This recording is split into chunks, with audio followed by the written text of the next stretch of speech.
Je voudrais tout d'abord vous remercier de vous être déplacé cet après-midi de dimanche.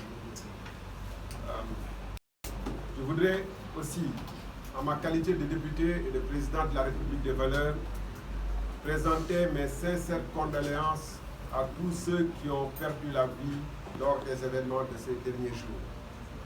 J'ai une pensée émue à l'endroit de leurs proches. Merci, ensemble nous tous, de leur accorder une minute de silence.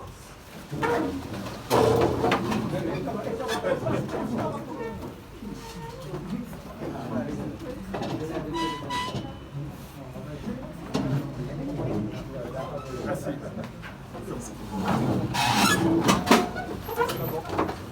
Mesdames, Messieurs, à l'heure actuelle, des centaines de jeunes s'entassent dans les lieux de détention.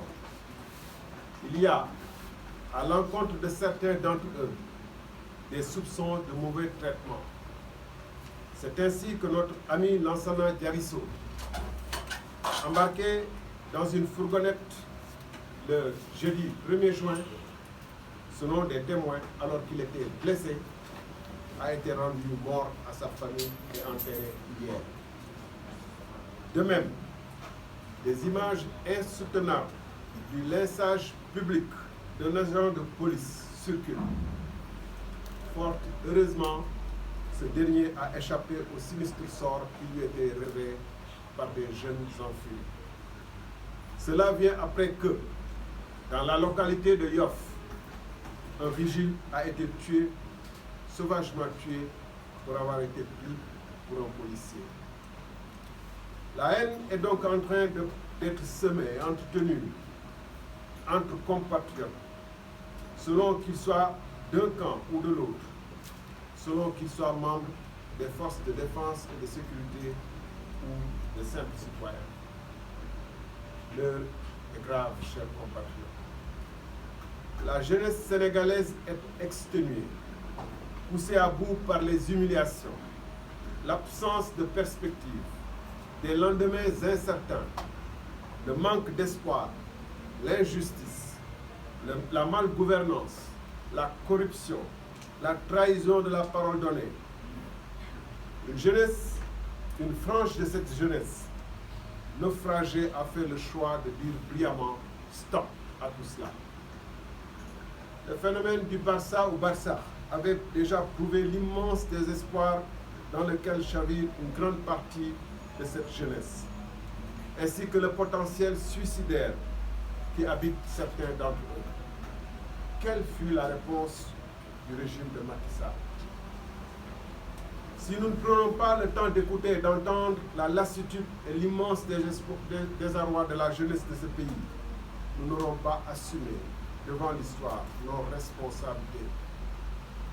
En 2011 et en 2012, lorsque nous battions campagne avec espoir contre le régime d'alors pour porter un autre Sénégal, nous n'aurions jamais pensé que le candidat Macky Sall, en qui nous fondions nos espoirs, allait être le fossoyeur de la démocratie et de la République.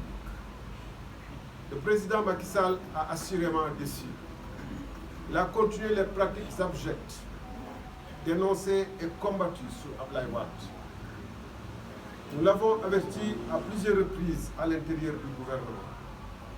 Puis nous avons utilisé un moyen radical, la démission, que nous pensions à l'époque agirait comme un électrochoc et l'interpellerait sur sa conduite désastreuse des affaires publiques. Hélas, il n'en fut rien.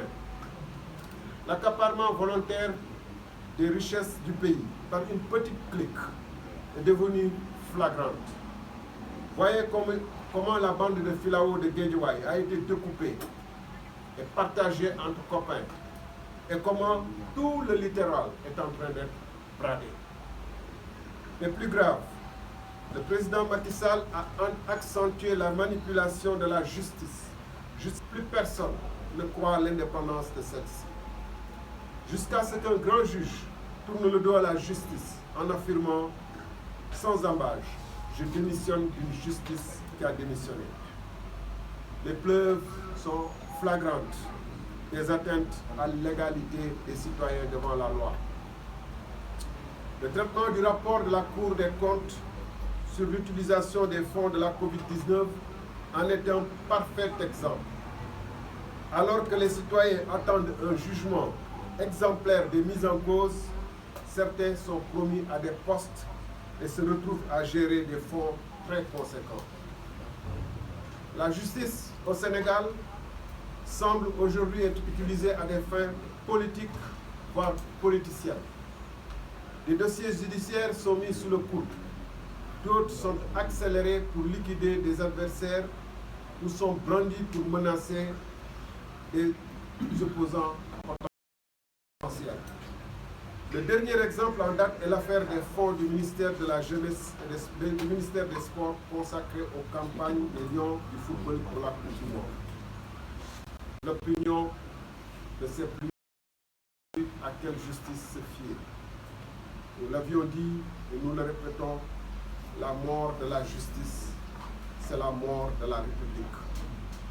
Dans le même sillage, M. Macky Sall a détricoté le code électoral de 1993, qui était on ne peut plus transparent, et dont beaucoup de pays africains se sont inspirés.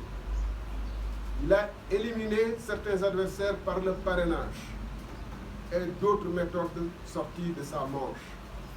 Que croyait-il? À trop jouer la carte de l'impunité, le retour du bâton ne pouvait être qu'être violent. Et aujourd'hui, nous risquons le pire. C'est dans ce contexte qu'est arrivé le verdict du 1er juin. Chacun de nous s'est fait sa propre religion quant à ce verdict. Cela a suscité diverses réactions, dont des manifestations plus ou moins spontanées. Dès le 16 mai 2023, au constat de la terreur, du climat de terreur qui s'installait déjà dans notre pays, la République des valeurs Réunion avait averti à travers un communiqué. Nous disions en substance, de nombreuses vies humaines ont déjà été perdues. Des destructions considérables de biens publics et privés ont été enregistrées et vont continuer à l'être. Des listes rouges de citoyens à punir circulent au vu et au su de tous. Gardons-nous, par notre acquiescement, par mutisme ou par incitation, d'installer une culture permanente de la violence en provoquant un processus d'attaque et de vendetta. Fin de citation.